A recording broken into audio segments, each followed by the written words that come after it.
Welcome to the know, I'm Ashley. If you missed your first chance to grab an Xbox One X when the Scorpio Edition pre-orders went live and promptly sold out, now you've got a chance to pre-order again. The regular edition of the Xbox One X is back at retailers, including ones like Amazon, the Microsoft Store worldwide, or, well, they are for now. Microsoft made the pre-order announcement this morning and also dropped an updated list that includes over 130 Xbox enhanced games. On the Xbox Wire, the company said, "We set out to make Xbox One X the best place to create and experience games, and hearing how our partners are excited and committed to Xbox One X confirms our vision." Xbox One X is dropping for everyone on November 7th, so not a super long wait for that. Still in the world of Xbox, it seems that current Xbox boss Phil Spencer just landed himself a big promotion. Congratulations! With a new title at Microsoft as Executive Vice President of Gaming.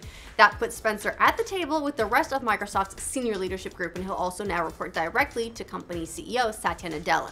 So, looks like Microsoft is very pleased with how Spencer has handled the reins since he took over Xbox back in 2014, and it's also a sign that Microsoft continues to have big plans for the gaming vertical in the years ahead. Up to this point, I think he's been reporting into the VP of like hardware and devices, and now they're saying, nope, gaming is its own thing. Get excited, Nier Automata fans, because it looks like Square Enix is gearing up for even more content in the Nier universe. Gematsu reports that the company is posting positions to work on Nier-related product scenario creation as well as planning work. Series director Yoko Taro also posted on the company's recruitment page, "Thanks to everyone's support, it appears that we will be carrying out various developments in regard to Nier," which means more Nier games. He also ended his message with "lick lick," meaning maybe something got lost in translation there, or it's just Yoko Taro being Yoko Taro. Either way, it's pretty sexy. Visual novel adventure game Danganronpa V3 is out next week in the US, and publisher Niz America thought they'd stoke the hype by not allowing streamers to play the game. Okay, well, they aren't being allowed to, well, they can play the game. They're just not allowed to stream anything past Chapter 1 or a very specific part of Chapter 1. Doing that, according to the publisher, will open streamers up to takedowns. They said on Twitter, "Those who decide on breaking the guidelines will risk being contacted by Spike Chunsoft to remove any video content past Chapter 1. We'll see if they end up relaxing on these restrictions over time, but at the moment it looks to be even more hardcore than Persona 5's initial streaming restrictions. We were all worried about those when they initially announced them because no one was sure exactly what the restrictions meant. It turned out it was like, 40 hours in or more even. But this is more like 4-ish possibly, so that's a lot more. If you thought we'd seen the depths that the video game industry is willing to sink to in order to nickel and dime you, NBA 2K18 fans have some new examples to show you fresh off the game's release. Players have started posting screenshots and videos of the game's microtransactions, which are kind of, well, let's just say there are a whole lot of opportunities to spend your real money. There is currently a huge mega thread devoted to all the microtransactions in the game's subreddit, with players detailing that you have to use the game's virtual currency to do just about anything, including in-game tattoos, haircuts. That virtual currency can, of course, be purchased with real currency as well as earned in-game, but it takes a while to earn it in-game. Players reported that if you wanted to make a custom player better, you'd be looking at over 200 games to earn enough VC to bring them into a pretty good overall rating, or drop 20 bucks, because hey, who wants to play the game if you need to just pay not to play it instead, I guess.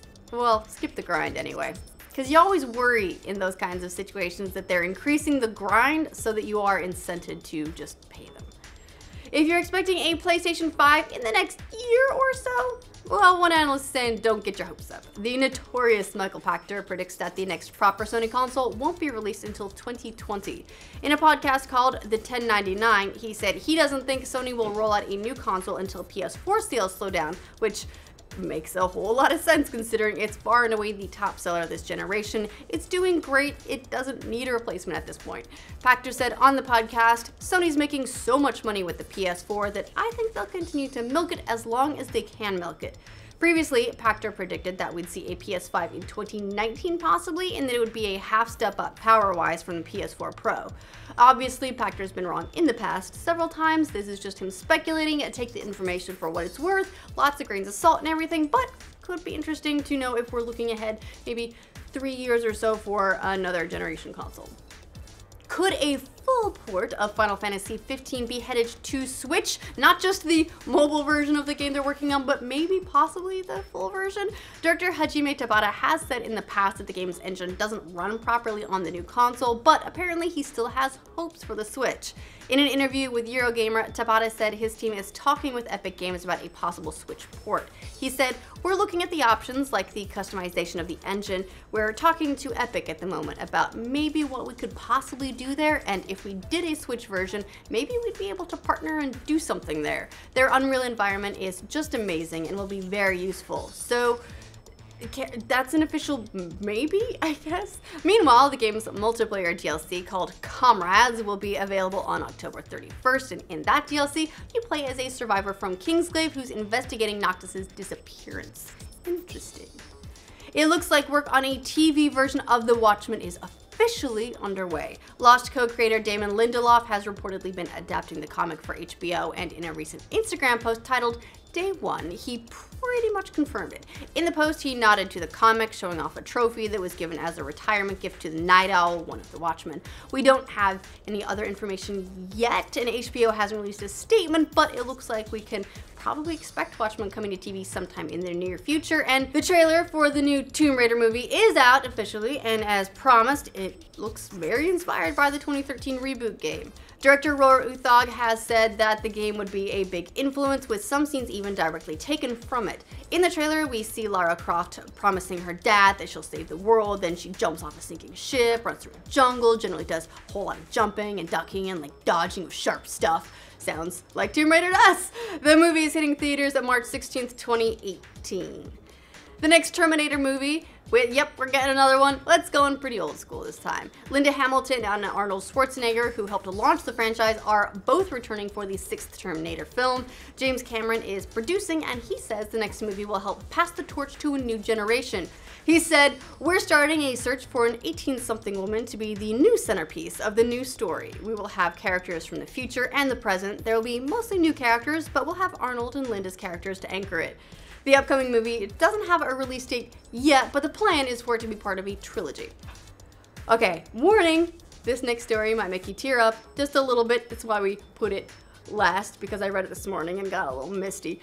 So it was discovered recently that Nintendo secretly embedded a copy of the NES golf game on every Switch along with an emulator that's in the firmware. That got a lot of people wondering, is this some kind of secret virtual console? Nope, it turns out it's actually a tribute to former company president Satoru Iwata, who passed away in 2015. Back in the day, Iwata coded the game, and apparently it can only be launched on July 11th, which is the day he passed away. Some think that Nintendo did it as a way to keep a little piece of Iwata in every Switch as kind of a good luck charm, and so that he can watch over it. So yeah, very touching, really cool tribute to a legendary figure, and I did it again, I got misty. Okay, that's the news we have for this roundup. Let us know what you think of all these stories in the comments down below to make sure you get news from every corner of the internet every single day. That'll hopefully sometimes make you misty too, in a good way for once. Make sure you like this video. If you're new around here, subscribe to the net. Eddy read that to me this morning, and we both had to stop because I was like, I'm gonna start crying, and Eddy almost started crying. Yeah, I was getting ready this morning, and Brittany was telling me about it, and I was like, they what? Oh God. Also, when Eddy was like, as a... It ruined me. Watch over every unit, I was like...